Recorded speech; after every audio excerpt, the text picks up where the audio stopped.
మామూలుగా చిన్న తప్పు చేస్తేనే మన చుట్టూ ఉన్న వారికి ఇట్టే తెలిసిపోతుంది. అలాంటిది ఈ జనరేషన్లో సోషల్ మీడియాలో పాపులర్ అయిన వ్యక్తులు ఏవైనా తప్పు లేదా మంచి పనులు చేస్తే ఇంకేమైనా ఉందా, వెంటనే వైరల్ అవడం చూస్తూనే ఉంటాం. ఇప్పుడు ఇదే తరహాలో ప్రముఖ YouTuber, social media influencer, motivational speaker Vivek బింద్రాపై కేసు నమోదైంది. అతను చేసిన తప్పేంటంటే తన భార్య యానికా బింద్రాపై దాడి చేయడమే. వివేక్, యానిక డిసెంబర్ 6, 2023న వివాహం చేసుకున్నారు. అయితే పెళ్లైన 8 రోజులకే అంటే డిసెంబర్ 14న నోయిడా సెక్టర్ 126 పోలీస్ స్టేషన్లో అతనిపై కేసు నమోదైంది. తన భార్య సోదరుడు ఎఫ్ఐఆర్ నమోదు చేశాడు. ఈ ఫిర్యాదులో వివేక్ బింద్రా తన తల్లితో గొడవకు దిగగా ఆ సమయంలో మధ్యలో తన సోదరి జోక్యం చేసుకుందని, ఆమెపై దాడి చేశాడని పేర్కొన్నాడు. అంతేకాదు ఆమెను దుర్భాషలాడాడని, తీవ్రమైన శారీరక దౌర్జన్యం చేశాడని, ఫలితంగా ఆమె శరీరమంతా గాయాలయ్యాయని ఆరోపించాడు.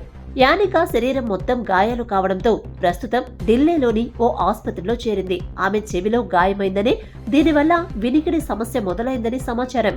దాడి సమయంలో నిందితుడు తన సెల్ ఫోన్ను కూడా పగలగొట్టాడని ఫిర్యాదుదారు తెలిపాడు. దీనిపై నోయిడా పోలీసులు విచారణ ప్రారంభించారు. ప్రముఖ యూట్యూబర్, మోటివేషనల్ స్పీకర్, బడా బిజినెస్ ప్రైవేట్ లిమిటెడ్ సీఈఓ అయిన బింద్రాను సోషల్ మీడియాలో మిలియన్ల మంది ఫాలో అవుతున్నారు.